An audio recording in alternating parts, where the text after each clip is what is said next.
Denis Arkič-Žvez, gospod minister, imam kar nekaj vprašanj, ampak bi začeli takole. Kdaj je slovenska stran odgovorila Interpolu in zakaj je prišlo do zamude? Če ste lahko bolj konkretni glede teh datumov. Zelo natančno sem vam povedal, kdaj smo dobili. Lahko pa zdaj zelo natančno pogledam tudi, kdaj je šel odgovor. 21. februarja 2007. Ja, ampak treba je seveda tudi povedati, da takšnih zaprosil, kjer prihaja do transakcij med državljani določenih držav ali kakršnihkoli drugih sumov, pride na slovenski Interpol 50 do 60 dnevno. In seveda operativno se obdelujejo tisti dogodki, ki so seveda povezani z slovenskimi državljani in za katere se domneva, da na slovenskem ozemlju obstajajo kakršnikoli dokazi, ki bi lahko tisti državi koristili pri njihovem delu in pri teh zaprosilih. Odgovor bom pa takoj pogledal, kdaj je bil posredovan. 19.5.2008 je bil pa posredovan odgovor. In to sem vam že odgovoril. Če bi poslušali, kaj vam govorim, bi seveda vedeli. Povedal sem vam, da osebno menim, da bi ta odgovor lahko šel prej, to sem zelo jasno povedal, vendar je tudi treba zelo jasno povedati in upam, da boste to korektno povzeli, ne samo vi, tudi vsi drugi novinarji, da odgovor, ki je šel, ni dajal nobenih dokazov oziroma ni dal nobenega odgovora, ki bi kakorkoli koristil preiskovalcem, se pravi Interpolovi depeši, ki je prišla 21.2.2007. Se pravi, ne takrat in ne od takrat do 19.5. ni na ozemlju Slovenije prišlo do nobene transakcije, do nobenega dejanja, ki bi kakorkoli lahko koristila tistim preiskovalcem, ki so poslali obvestilo, da je prišlo do, po njihovem mnenju, sumljive transakcije in če kakorkoli vemo za to transakcijo. V tem dopisu Interpola, koliko sem jaz seznanjen z njim, bil sem samo ustno, jaz ga fizično nisem imel v roki, sta pa omenjena samo dva državljana, državljan Avstrije in državljan Kanade. Bi imel še eno članko, in sicer me zanima, 26 oseb, ste govorili, da je bilo posredovan spisek strani finskih preiskovalcev. So to vsi slovenski državljani in ali so med temi 26 osebami tudi tisti, ki jih sedaj informativno se z njimi pogovarjajo kriminalisti?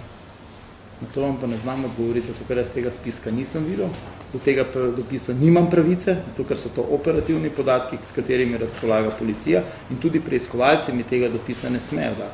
Tako da jaz tega dopisa nimam in vam ne morem ne potrditi, ne zanikati o tem. Bi vam pa želel pri tem nekaj pojasniti v zvezi z slovensko zakonodajo. Zbiranje obvestil in razgovori, ki se upravljajo po naši zakonodaji, se razgovor lahko upravi z osebo, od katere se pričakuje kakršnakoli informacija o domnevnem kaznivem dejanju ali storilcu. Ne gre za formalno preiskovalno dejanje. Na tem, v zvezi s tem se napiše uradni zaznamek. In praviloma ti uradni zaznamki niso procesno veljavni dokazi v kasnejšem postopku utemeljevanja suma. Pa moramo na podlagi tega priti do dokazov, policija mora priti do dokazov, da lahko za temi dokazi potem dobi od sodišča oziroma od tožilstva neke pravice do nadaljnih ukrepov, ki jih pač lahko v nadaljevanju izvaja. Zaslišanje je pa formalno preiskovalno dejanje v predkazenskem postopku, vendar policija lahko zasliši le osumljenca in še to le v navzočnosti zagovornika, priče ali izvedenci policije v predkazenskem postopku po naši zakonodaji ne sme zaslišati. Zato je policija in tožilstvo zahtevalo na osnovi dopisa, da naj finska policija definira, ali so te osebe priče, ali so osumljenci in če so osumljenci, za katera kazniva dejanja so osumljeni. Tukaj je zelo veliko govorjenja bilo do sedaj nekoliko na pamet ali pa mogoče tudi zavajanja, tudi vas medijev, kaj bi naj ti spiski pomenili. Vendar moramo biti izredno natančni pri teh zadevah. Mi moramo, če želimo na koncu pripeljati zadevo do konca In če je bila komorkoli dana kakršnakoli podkupnina in če hočemo to tudi doseči sodno obravnavo in tudi obsoditi nekoga, zato ne smemo narediti nobene procesne napake. Zato je tožilstvo, ko je dobilo takšen meni in policija, zahtevala od finskih preiskovalcev, da definirajo. Tega odgovora od 22.8. ni. Nobenega odgovora. Kljub temu, da smo že pred 2 dnevoma poslali tudi urgenco na to, da naj ponovno nam odgovorijo, da bomo lahko začeli tudi na podlagi tega izvajati ne samo informativne razgovore, ampak tudi zaslišanja. Glede teh informativnih razgovorov, ker me bo sigurno kdo vprašal, je pa tako. Ja, se vam bom kar jaz odgovoril. Za informativne razgovore je pa tako. Takoj, ko smo imeli, tako kot smo takoj maja meseca oziroma aprila, ko je bila objavljena vest, da so aretirane osebe na Finskem stopili v stik z finskimi preiskovalci in zahtevali kakršnekoli podatke, na podlagi katerih bi lahko začeli aktivnosti v Sloveniji, ker dokazov tukaj ni bilo nobenih na mizi, s katerimi bi lahko sami začeli te preiskave. Tako smo tudi sedaj, ko smo zaznali, da v medijih nekatere osebe trdijo, da vedo, da imajo dokaze. Seveda, te osebe so drugi dan rekli, da je to zdrava logika, zdrava pamet, da nimajo dokazov. Skratka, so te svoje zgodbe spreminjali, glede na tisto, kar je bilo objavljeno na finski televiziji.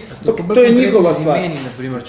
Vsa imena, s katerimi so bili upravljeni razgovori, so bila sporočena javnosti. Jaz mislim, da ste s vsemi temi osebami upravili intervjuje, vsaj nekateri mediji. Javnost izvedela, da je naprimer včeraj iz ust Janeza Janše, da je bil informativno. Mi nismo za nobeno osebo nismo povedali mi, da smo upravili informativni izgovor. Vsaka oseba je to sama povedala novinarjem in novinarji so potem odreagirali kakorko. In glede na to, da je bil z predsednikom vlade upravljen informativni razgovor, zato ker je bil omenjen kot nekdo, ki je osumljen, je policija ocenila, jaz s tem nisem bil seznanjen, da bo ta razgovor upravljen, ocenila, da je treba seveda tudi z njim opraviti razgovor in pridobiti informativni razgovor, ne zaslišanje. V medijih se zelo pogosto to zelo meša in od njega pridobiti tudi kakršnekoli podatke, ki jih bi seveda lahko povedal ob tej priložnosti. In zato je bil ta informativni razgovor včeraj tudi opravljen. In predsednik vlade je sam povedal, da je bil ta razgovor opravljen. Policija vam tega podatka ni dala, tudi za druge osebe ne. Policija pa, takrat, ko novinarji vprašajo, potrdi, zavrže ali ne odgovori, ali reče, da zaradi preiskave ne more odgovoriti za vsako vprašanje, ko vi vprašate, če je neka oseba osumljena ali če je v postopku ali kakorkoli daleč. In jaz se v to ne more mešati, a policija mora odgovoriti tako ali mora odgovoriti drugače. Policija sama popolnoma avtonomno odloči, ali je zaradi interesa preiskave primerno potrditi nekatero zadevo ali ne. Hvala lepa.